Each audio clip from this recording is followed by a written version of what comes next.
You've been rehearsing it, not intentionally, not sitting down and deliberately preparing what you'll say, but in the background, in the shower, in the car, in the specific kind of half sleep where the mind keeps working after the body has stopped. You've been going over it, versions of it, how it might start, what they might say, what you would say back, how it might feel to finally be in that moment after so long of not being in it. And then you surface from the half sleep, or you arrive at your destination, or the shower gets cold and you pull yourself back, file it, remind yourself that thinking about a conversation doesn't make it happen, that you've thought about this conversation before and it didn't happen then either. But something is different now. And I think some part of you already senses that, already feels this shift in the atmosphere around this. The way certain things feel different in the days before something significant arrives, a quality of charge, of imminence, of the air being slightly more alert than usual, that feeling you've been having, it's accurate. Let me describe what has been making this conversation feel impossible up until now, because I don't want to skip past that part. I don't want to jump straight to what's coming without first acknowledging what it's been like to carry the weight of the unspoken thing this long, because it has been long enough that you've had moments of genuinely giving up on it. Not dramatically, you don't tend to do dramatic giving up, more like a quiet interior resignation, a closing of the file, a decision made in the exhaustion of waiting, that maybe this conversation was never going to happen, that maybe you'd built it into something it wasn't in your own mind, that maybe the significance you'd attached to it was yours alone and didn't actually require the external conversation to validate it. And in those moments of resignation, in those periods where you told yourself you were done waiting for something that clearly wasn't coming, you'd get a glimpse of them or hear their name, or something would happen that made the unspoken thing present again. And the resignation would crack, not collapse, just crack. Let a little light through, enough that the giving up never fully completed, and you'd be back to carrying it. There's something about why this specific moment, why now, why this window, that I want to try to describe, because I don't think it's random. I think something has shifted in the conditions around this conversation. Something that was previously making it impossible, or feel impossible, has moved. Let me describe what I keep getting. On their side, and I want to start there because I think it's important. On their side, something has clarified, not suddenly, gradually, the way clarity usually actually arrives rather than the way we imagine it does, through an accumulation of moments, through whatever they've been living through in the time since this conversation has been pending. They've arrived somewhere, an internal somewhere, a point of view they couldn't access before because they hadn't yet been through what they needed to be through to reach it. And from that point, from the specific vantage of having processed something they needed to process, the conversation that felt impossible before now feels necessary. Not just possible, necessary, like something that has to happen, not because of external pressure, because the cost of continuing to carry the unsaid thing has exceeded whatever the conversation might cost. Wait, actually, I want to go deeper here because I keep getting something specific about what they've been through and I don't want to be vague about it. They hit a wall, not with you specifically, with the version of themselves they've been operating as, with the particular way they've been handling things, managing rather than addressing, deflecting rather than confronting, choosing the path of least immediate difficulty without fully accounting for the long-term cost of that path. And somewhere in the recent past, not long ago, close enough that it's still present, something happened that made that way of operating suddenly untenable. Something that showed them concretely and undeniably where avoidance leads, what it costs, who it costs. It might have been something external, a situation that went wrong in a specific way, a relationship that broke down, a consequence arriving that they'd been outrunning. Or it might have been internal, a moment alone, a specific thought that arrived in the quiet and wouldn't be dismissed, an honest reckoning with the gap between the person they are and the person they want to be. Either way, they hit the wall. And walls, when you finally hit them, have a clarifying effect that nothing else quite replicates. This conversation is part of what came clear. There's an image I keep seeing, and I want to describe it because I think it captures something true about where this has been. Two rooms separated by a door, and both people on their respective sides of it. Not in conflict, the door isn't locked out of anger or punishment. It's more like the door has been closed by accumulation, by the gradual settling of things between you that made the distance feel like the path of least resistance. And over time, the door has become part of the architecture, part of how things are. Almost forgotten as a door at all and reimagined as a wall. Except neither of you forgot, not fully.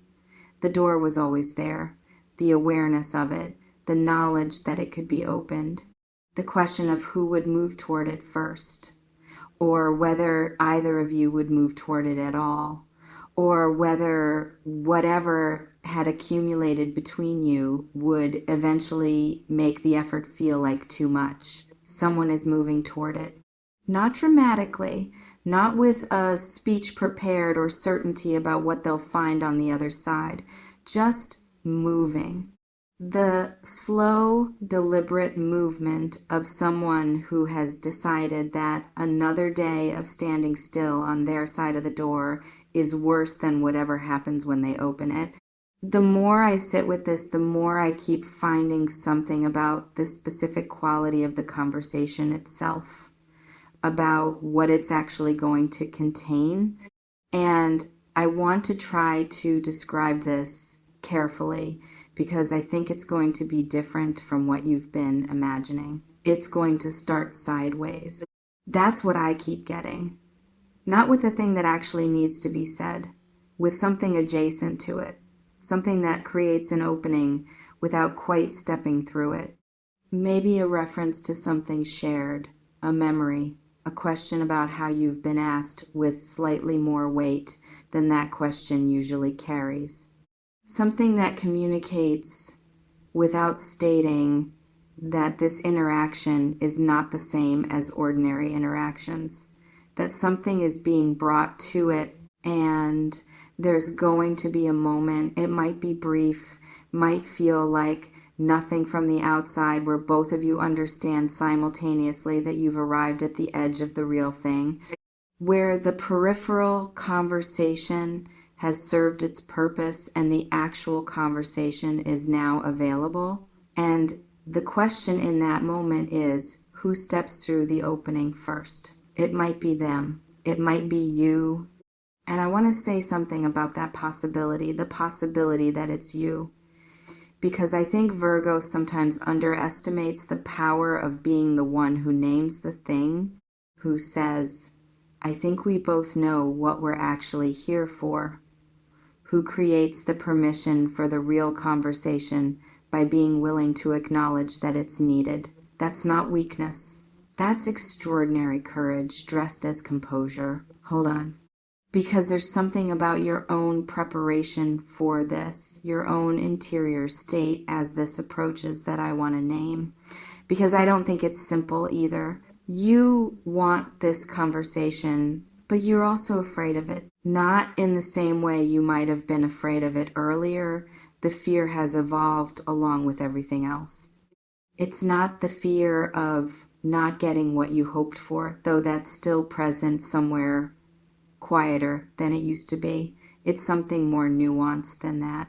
It's the fear of change, because this conversation, whatever it contains, is going to alter something. The current state, the unspoken thing sitting between you, the particular suspended quality of how things are right now that's going to end when the conversation happens, and suspended states, as uncomfortable as they are, have a kind of stability to them. You know how to navigate them. You've been navigating this one long enough to have developed fluency. What comes after the conversation is unknown. And unknown is genuinely frightening, even when what you're moving toward is what you want. Let yourself be afraid of it, not in a way that stops you. Just let the fear exist alongside the wanting. Let both be true simultaneously, because they are. I want to describe something about how you've changed in the time this conversation has been pending. Because you're not who you were when this first became something that needed to happen. You're more settled now in yourself, in your own knowing, in the specific Virgo relationship with truth that has always been one of your defining qualities, but that has deepened, genuinely deepened through the period of waiting, through all the processing you've done privately, through all the times you went over this in the half sleep and surfaced slightly more clear than when you went under. You know what you want from this conversation, not the outcome necessarily. You're too honest to pretend you can control that.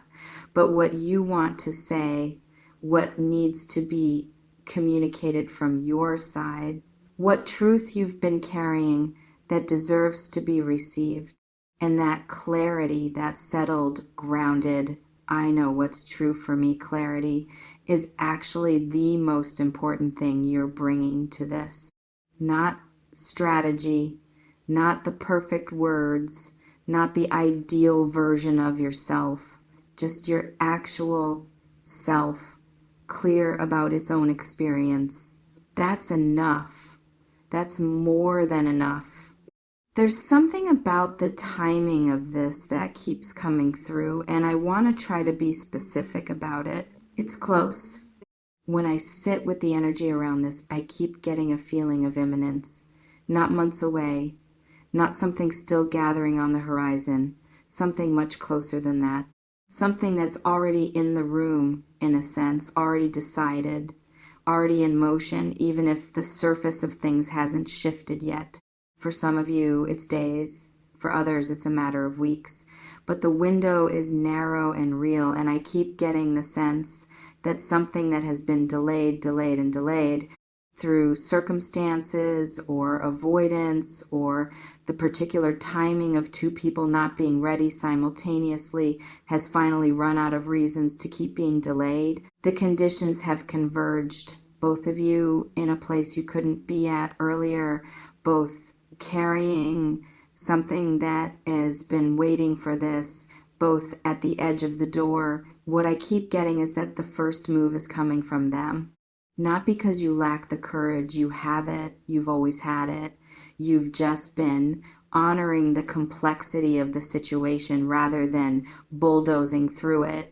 But because this particular thing, this specific unspoken thing between you, it's theirs to bring. It originated with them. It needs to come from them. And they know that, and they're almost there.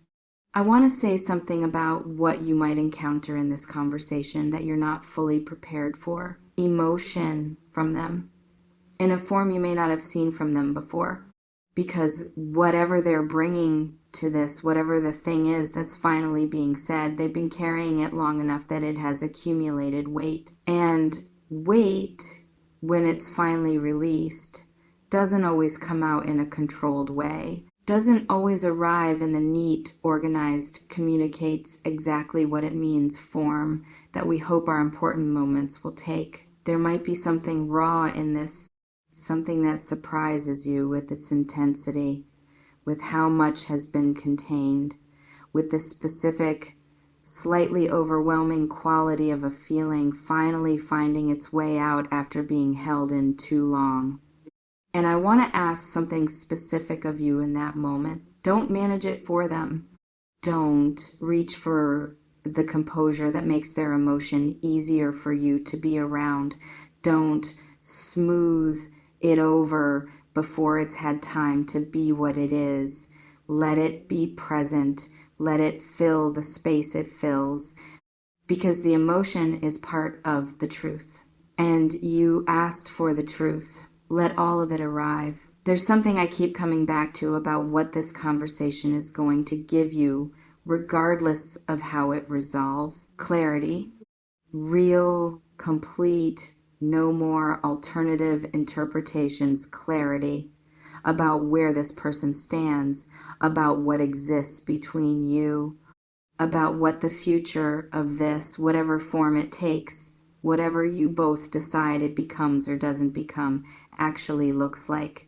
And for Virgo, for someone who has been navigating the specific exhaustion of sustained ambiguity, clarity is not a small gift. Even when the clear picture is complicated, even when what becomes visible is something that requires difficult decisions, even when the clarity delivers something other than what you hoped, clarity is workable. Ambiguity is the thing that drains you, that keeps you in the background processing, the half-sleep rehearsals, the constant low-level expenditure of energy on something unresolved. Whatever this conversation brings, it brings an end to that. And the end of that particular drain is the beginning of something, of being able to direct your energy toward whatever actually is, rather than whatever might be. That's not nothing. That's actually everything. The last thing, go into this conversation as yourself, not the version of yourself that has prepared for every contingency, not the version that has anticipated their responses and already formulated answers, not the version that is managing the impression you make or the way you'll be perceived or whether you seem too much or not enough. Just yourself, the one who has been waiting for this, the one who has processed this privately and at length and has arrived at something true about what they feel and what they need, the one who is both afraid and ready, both uncertain and clear, both hoping and grounded enough not to need a particular outcome to be okay. That version of you, the full, complicated, honest one, that's the one this conversation deserves. And here's what I keep getting when I sit with what's coming. That version of you is going to be received, not perfectly, not without the complicated navigation that real conversations between real people require, but genuinely by someone who has been working up to being in the presence of your honesty for a long time now. They're ready for you, the real you, and you've been ready for this conversation longer than you've let yourself know. Let it happen. Let it be what it is. And let whatever comes after, whatever this truth between you produces, let it unfold at its own pace, in its own form, into whatever it's meant to become. You've waited long enough. If something in this touch, something you've been carrying quietly, if a moment felt true in a way that surprised you, I'd love to hear from you in the comments. Tell me what resonated. Even just a few words. It means more than you know.